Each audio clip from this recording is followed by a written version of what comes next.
وہ کون سا مورد ہے؟ وہ یہ مورد ہے کہ اگر کسی قطع طریقی کا سبب مقدمہ عقلیہ نظریہ ہو، وہ حقات قابل اعتماد نہیں، گویا وہ اس کو حجت نہیں مانتے۔ جناب آپ کیوں نہیں مانتے؟ وہ کہتے ہیں اس لیے کہ یہ مقدمہ ہے عقلی نظری۔ نظری ہوتا وہ ہے کہ جس میں استدلال کرنا پڑتا ہے، نظری ہوتا ہی وہ ہے کہ جس میں عقلاء متفق نہیں ہوتے۔ توجہ میری جان، پھر آگے وہ کہتے ہیں محدث استرابادی رحمۃ اللہ علیہ کہ ہم نے بہت سارے ایسے مقدمات دیکھے ہیں کہ جہاں استدلال میں ان عقلاء سے خطا واقع ہو جاتی ہے، اشتباہ واقع ہو جاتا ہے۔ توجہ فرما رہے ہیں نا؟ میں نے بالکل آسان کہ ایک پارٹی دلیل پہ دلیل دے رہی ہے کہ عالم قدیم ہے، دوسری پارٹی دلیل پہ دلیل دے رہی ہے کہ عالم حادث ہے۔ اب حدوث اور قدم، اس میں تو کوئی شک نہیں کہ ایک غلط ہے ایک صحیح ہے، دونوں تو ٹھیک نہیں نا کہ ہم کہیں عالم قدیم بھی ہے اور عالم حادث بھی ہے، ایسا تو وہ کہتے ہیں چونکہ ان میں اختلاف عقلاء ہوتا ہے اور اکثر ان میں اشتباہ اور غلطی واقع ہوتی ہے، تو جس چیز میں اکثر غلطی اور اشتباہ واقع ہو، ایسی چیز اگر مقدمہ ہو تو اس مقدمے سے حاصل ہونے والی قطع وہ کیسے حجت اور قابل اعتماد ہو سکتی ہے۔ ٹھیک ہو گئے؟ شیخ اعظم بعد میں تفصیل سے جواب دیں گے، فی الحال چھوٹے سے جواب دیے ہیں۔ جناب یہ کس نے کہا ہے کہ اکثر جو نظری استدلال ہوتے ہیں ان میں اشتباہ اور غلطی کا ریشو بہت زیادہ ہوتا ہے؟ یہ کس نے کہا ہے؟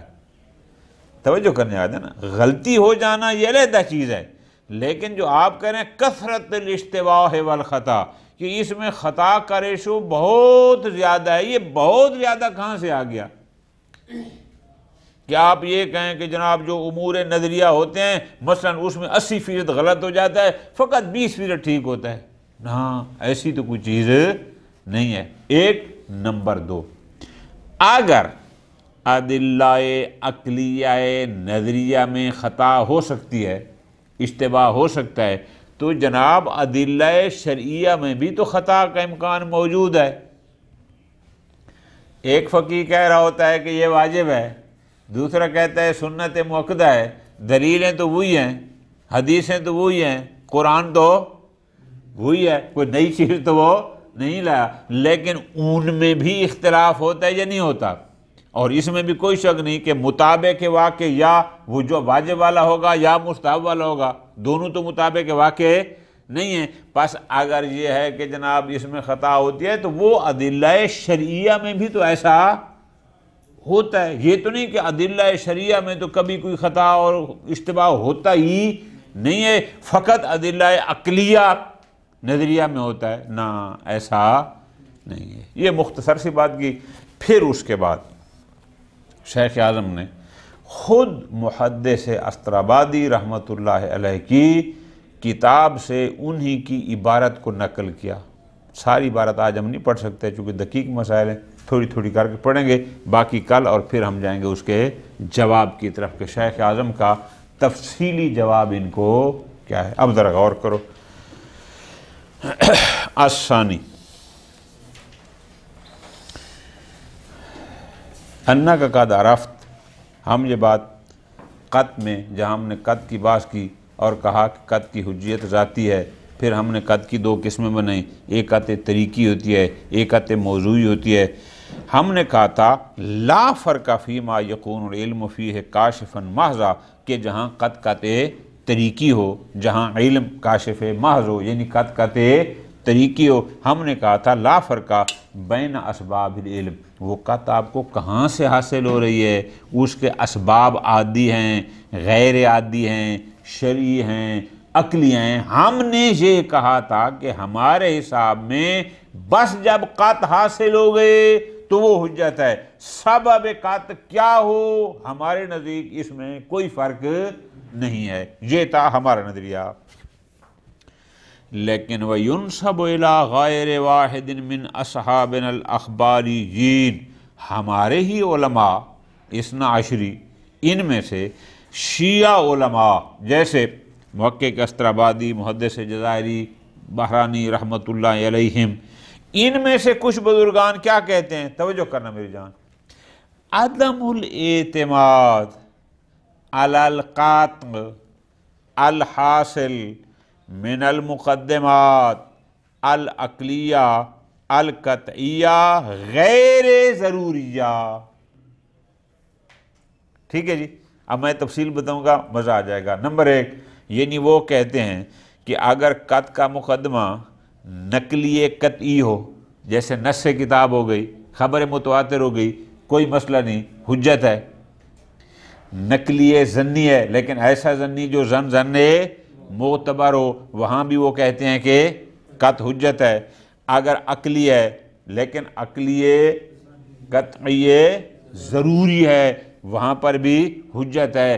چوتھے مقام پر وہ رک جاتے ہیں کہ اگر قطع کا سبب مقدمہ عقلیہ قطعیہ غیر ضروریہ ہو، جس کو آپ نظری کہتے ہیں، کہ اگر وہ عقلیہ نظریہ ہو تو بزرگان کی طرف نسبت یہ دی جاتی ہے کہ وہ کہتے ہیں کہ ایسی قطع حجت نہیں ہے۔ اچھا، وہ کیا کہتے ہیں؟ وہ کہتے ہیں لِكَثْرَةِ وُقُوعِ الِاشْتِبَاهِ وَالْغَلَطِ فِيهَا، چونکہ ان مقدمات عقلیہ نظریہ میں، ضروریہ میں نا، نظریہ میں بہت زیادہ اشتباہ اور خطا واقع ہو سکتی ہے، لہذا جس میں بہت زیادہ خطا اور اشتباہ واقع ہو، لا يمکن الرکون الی شیء منہا، ایسی چیزوں پر اعتماد کرنا ممکن نہیں ہے کہ جس میں غلطیاں بہت زیادہ ہوتی ہوں۔ ٹھیک ہو گیا آ جائیں؟ اچھا، شیخ اعظم ایک بات یہاں کرتے ہیں، پھر دوبارہ اخباریوں کی عبارت کو نقل کریں گے، دو بزرگان کی، پھر تفصیلی جواب بعد میں آئے گا۔ فی الحال یہاں چھوٹا سا جواب یہ دیں کہ یہ جو آپ کہہ رہے ہیں کہ ان جناب عقلیہ نظریہ مقدمات میں غلطیاں بہت ہوتی ہیں، اس پر اعتماد کرنا صحیح نہیں ہے، تو اس عدم رکون سے جناب کی مراد کیا ہے؟ پوری توجہ، بہت لطف کی بات ہے۔ کیا آپ یہ کہنا چاہ رہے ہیں کہ چاہے ان سے تمہیں قطع حاصل ہو بھی جائے پھر بھی وہ قطع قابل اعتماد نہیں ہے، یہ مراد ہے؟ یہ تو یقیناً درست نہیں ہے۔ کیوں کہ یہ کیسے ہو سکتا ہے کہ قطع حجت بھی اور حجت بھی؟ قطع کو حجت کوئی نہیں دیتا، قطع کی حجیت اپنی ہے، جہاں قطع وہاں حجیت۔ ایسا تو ہے ہی نہیں نا کہ قطع ہو اور حجت، یہ تو وہاں ہوتا ہے جب کوئی بنانے والا کہے۔ وہاں جب ہم کہتے ہیں کہ الظن حجت، وہاں کیا کہتے ہیں؟ فلاں ظن کو حجت قرار دیا گیا اور فلاں ظن کو حجت قرار، شاباش۔ لیکن قطع میں تو ایسی نہیں ہے کہ کسی نے آ کر کہا ہو کہ یہ قطع ہو، قطع ہے تو حجیت ہے۔ توجہ، فَإِنْ أَرَادُوا، اگر ان بزرگان اخباری علماء کا مراد یہ ہے کس ہے کہ عدم جواز الرجوع رکون بعد حصول القطع، کہ شخص کو ان فرض کرو مقدمات عقلیہ غیر ضروریہ سے قطع حاصل ہو گئی ہے، قطع حاصل ہو گئی ہے اور اس کے باوجود بھی اس پر اعتماد کرنا جائز، اگر تو یہ مراد ہے فلا یعقل ذلک، اصلا یہ معقول، یہ بات قابل قبول کسی بھی لحاظ سے نہیں۔ کیوں؟ کہاں پر؟ فی مقام اعتبار العلم من حیث القطع، جہاں پر علم معتبر ہے من حیث القطع، کیا کہ جہاں قطع طریقی ہو، جہاں قطع طریقے محض ہو۔ اب ہم کہیں کہ اس کو قطع بھی ہے اور حجت بھی نہیں ہے، ایسا نہیں ہے۔ وَلَوْ أَمْكَنَ الْحُكْمُ بِعَدَمِ اعتبارِهِ، پوری توجہ، کہ اگر یہ ممکن ہو ایک لمحے کے لیے ہم آپ کی بات کو مان بھی لیں کہ مقدمات عقلیہ غیر ضروریہ سے حاصل ہونے والی قات قابل اعتماد نہیں ہے، حجت نہیں ہے، تو پھر ہم کہیں گے لجرا مثلہ فی القات الحاصل من المقدمات شرعیہ، تو پھر جو قات مقدمات شرعیہ سے حاصل ہو رہی ہو، پھر وہاں بھی ہم کہہ سکتے ہیں کہ پھر وہ بھی قابل اعتماد اور حجت نہیں ہے۔ آگے طابق النعل بالنعل، یہ عربی ایک مقولہ ہے، چونکہ ان دونوں میں فرق کوئی نہیں ہے، دونوں ایک جیسی ہیں، لیکن یہ کہہ سکتے ہیں کہ آپ ایک میں حجیت کو مان رہے ہیں اور دوسری کو نہیں مان رہے۔ خوب، یہ تو تھی کہ قات حاصل ہو گئی اور پھر بھی آپ کہیں قابل اعتماد نہیں ہے، تو یہ معقول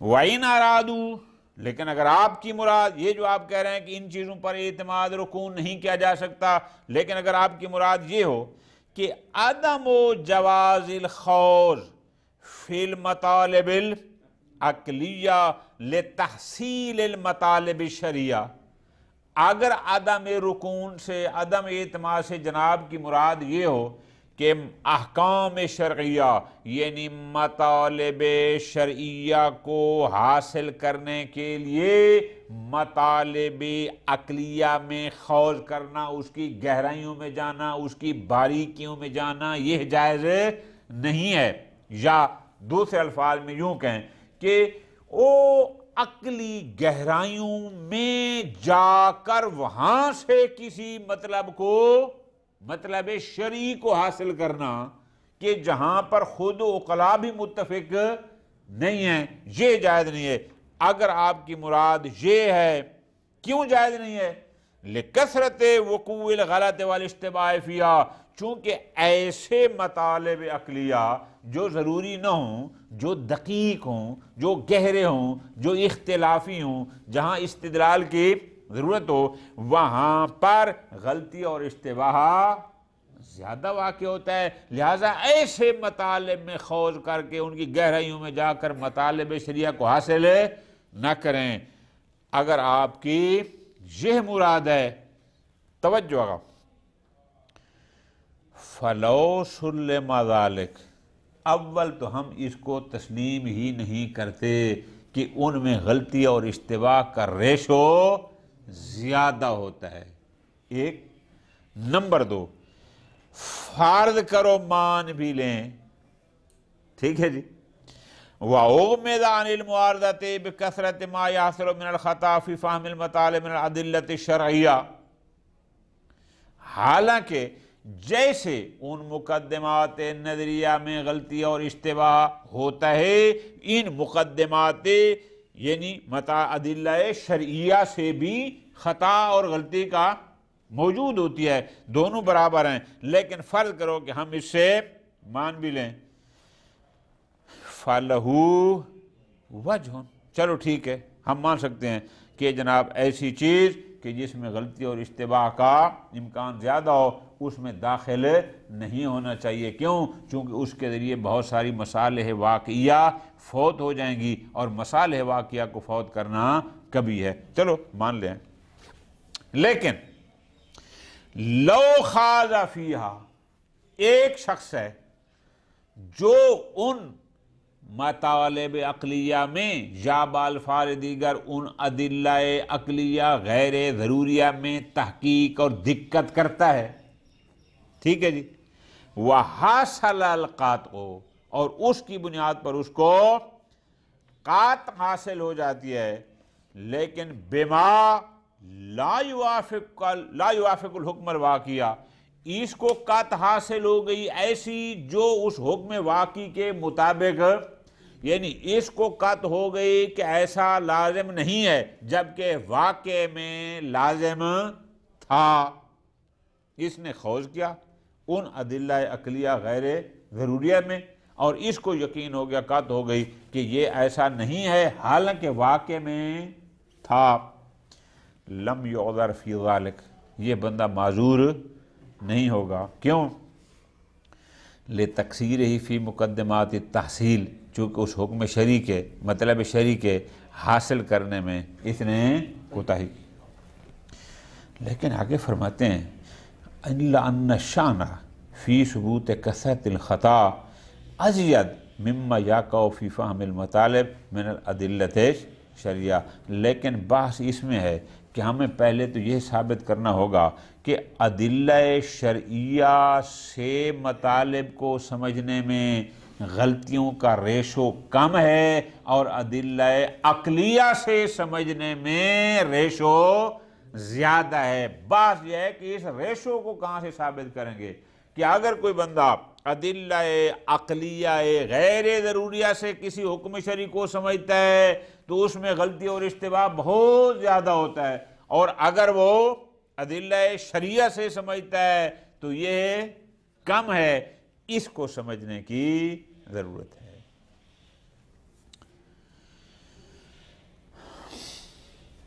فرماتے ہیں وَقَدْ أَثَرْتُ بَعْدَ مَا ذَكَرْتُ هَذَا، یہ جو عبارت تھی یہ بھی انہی سے تھی، لیکن پھر میں نے خود دیکھا ہے کہ کیا ایک عبارت ہے یحکیٰ عن المحدث الاسطرابادی، محقق اسطرابادی رحمۃ اللہ علیہ کتاب الفوائد المدنیہ، اس میں ان کی ایک عبارت ہے، شیخ اعظم اس ساری عبارت کو نقل کرتے ہیں۔ کیا؟ فی اعداد مستدل بہ علی انحصار دلیل فی غیر ضروریات دینیہ فی السماع عن صادقین علیہم السلام، یا صادقین پڑھیں گے اگر ضمیر ہم کی ہوگی تو۔ انہوں نے اپنی کتاب میں توجہ کرنا ہوگا، شمار کیے ہیں اپنے پر کہ میں آپ کو دلیلیں دیتا ہوں، دلیل نمبر 1 2 3 4 5 6 7 8 چلتے چلتے نام پر آگے۔ اچھا کیا وہ کہتے ہیں کہ ضروریات دینیہ کے علاوہ فقط وہی دلیل ہمیں قابل قبول ہے جو ائمہ ہدا علیہم السلام سے سنیں گے، اس کے علاوہ ہمیں کوئی دلیل قبول نہیں۔ یہ صادقین بعد کے بعد علیہما لکھا ہے تو صادقین پڑھیں گے، بعد میں علیہم بھی لکھا ہے کسی نسخے میں، بہرحال وہ موضوع نہیں ہے۔ دلیل کس بات پر آگا؟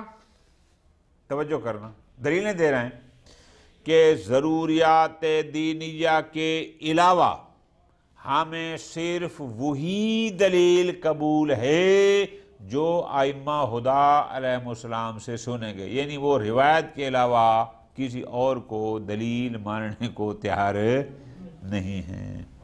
وہ دلیل کیا ہے؟ الدلیل التاسع، یہ انشاءاللہ پھر ملا کے پڑھیں گے ساری۔ صلی اللہ علیہ محمد وعلیہ